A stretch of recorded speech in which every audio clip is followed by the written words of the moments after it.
Assalamualaikum warahmatullahi wabarakatuh. Sobat rekam digital yang dimuliakan oleh Allah, semoga kita semua dalam keadaan sehat walafiat.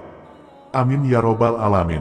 Di kesempatan kali ini, saya akan berbagi kisah tentang kisah Samiri yang telah menyesatkan umat Nabi Musa dengan cara menciptakan patung anak sapi.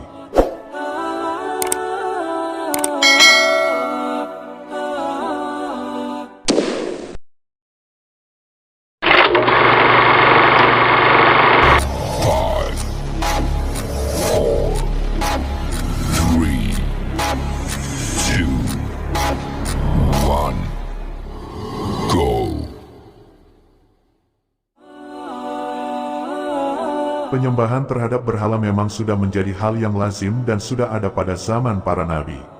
Samiri digambarkan sebagai seorang pria yang lahir dari kalangan Bani Israel dan mempunyai nama asli Mika atau Musa bin Safar.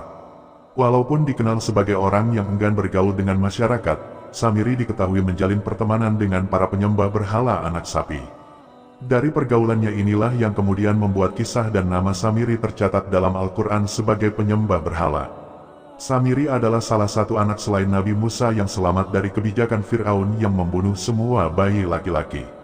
Berbeda dengan Nabi Musa, Samiri ditinggalkan di sebuah gua oleh ibunya dan tidak pernah ditemukan.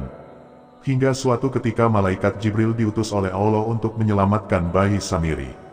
Setelah diasuh dan dibesarkan oleh malaikat Jibril, Samiri tumbuh menjadi pemuda yang penyendiri dan tidak mau bergaul dengan masyarakat. Ketika Firaun dan pasukannya berusaha memusnahkan Bani Israel, Samiri yang saat itu sudah dewasa juga menjadi sasaran perburuan. Ia selamat setelah bergabung dengan rombongan Nabi Musa yang meninggalkan Mesir melalui Laut Merah yang terbelah. Di keramaian, Jibril menemani Nabi Musa dan Harun dengan menunggang kuda. Mengetahui hal ini, muncul hasrat sesat Samiri, mengetahui yang menunggangi kuda adalah malaikat Jibril. Ia pun lantas mengumpulkan tanah bekas jejak tapak kuda yang ditunggangi Jibril dan menyimpannya. Hingga suatu hari, ketika Nabi Musa dan kaumnya akan meninggalkan Mesir, mereka melewati sebuah desa yang mana penduduknya menyembah patung anak sapi. Melihat hal itu, Bani Israel bukannya meningkatkan keimanannya.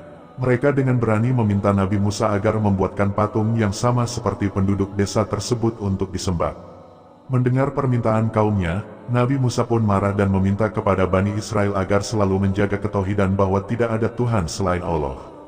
Selang beberapa waktu, saat Nabi Musa dan kaumnya melanjutkan perjalanan itu, Nabi Musa mendapatkan perintah oleh Allah untuk pergi ke Bukit Tur guna mendapatkan mukjizat Taurat.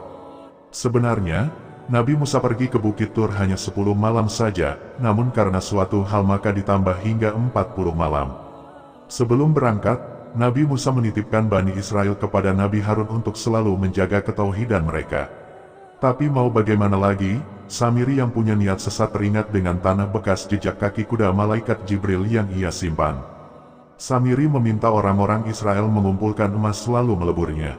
Setelah meleleh, emas itu dilemparkan ke tanah bekas tapak kaki kuda malaikat Jibril dan seketika emas tersebut berubah menjadi patung anak sapi. Melihat kejadian itu, kaum Bani Israel yang sedari awal meminta patung itu kepada Nabi Musa terhipnotis dengan apa yang dilakukan oleh Samiri. Mereka semua akhirnya menyembah patung anak sapi buatan Samiri tersebut.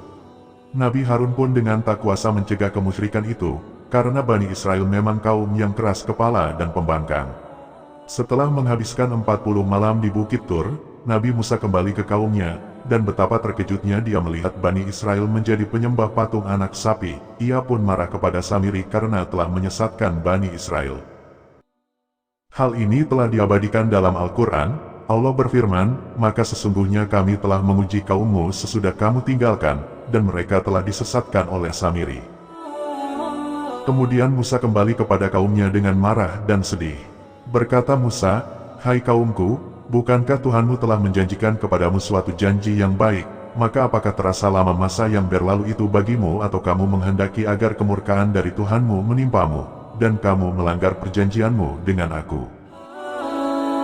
Nabi Musa kemudian meminta penjelasan kepada kaumnya, dan jawaban Bani Israel juga tercatat dalam Al-Quran.